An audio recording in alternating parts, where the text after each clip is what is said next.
Zoho mails की बात करें, पहले हमारे यहाँ पे जो भी ई ऑफिस या फिर जो भारत सरकार की जो एक तंत्र है, इकोसिस्टम है, उसमें सब विदेशी यूज करते थे। तो वो वहाँ पे भी हम अब शुरुआत हो रही है ना, है ना, धीरे धीरे शुरुआत हो रही है उसमें।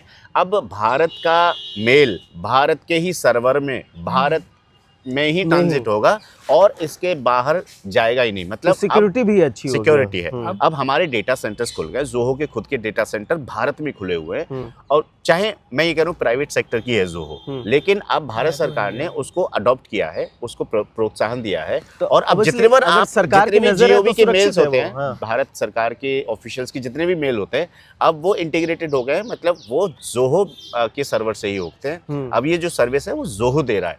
आने वाले टाइम में उम्मीद कर सकते हैं कि जो हम ईमेल के लिए जीमेल डालते हो, अब वो कुछ दिन बाद आप जोहो डालें या फिर भारत की कोई एक ऐसी इस्टेब्लिश हो जाए। जब आप प्रोत्साहन नहीं देंगे ना, तब क्या है कि आप अगर कोई आपके भारत के लिए काम कर रहा है तो आपको थोड़ा प्रोत्साहन देना होगा, सरकार का साथ देना होगा। एआई कौन जाने कि आज हमें कंपनी में इंटरव्यू देना होता है तो हम स्वयं जाते, हो सकता है कल को हमारा एक एआई जाएगा, पहले वो बातें करेगा, उसके बाद हमें बुलाया जाएगा, अच्छा मैं समझ गया आपके एआई से, आप खुद आ जाओ। हाँ। Who knows? क्योंकि कुछ भी हो सकता जब है। हवाई जहाज नहीं था तो हम आप सोच सकते थे कि इतना आप उड़ जा सकते। अरे तो एआई तकनीकी रूप से तो हमें आगे कर ही रहा है, साथ ही साथ ये हमारे जो धार्मिक ग्रंथ हैं उनसे भी हमें और ज़्यादा जोड़ रहा है। अभी एआई समिट में जियो स्टार द्वारा महाभारत एआई से कैसे बनाया जाता है वो दिखाया गया। आप जानते हैं, आप महाभारत रामायण जियो हॉटस्टार, हाँ जियो हॉटस्टार पर, तो उन्होंने दिखाया कि एआई के माध्यम से कैसे महाभारत बनाया गया। भीष्म पितामह हो, भगवान श्री कृष्ण हो, अर्जुन हो, बिल्कुल लग रहा है सजीव से भी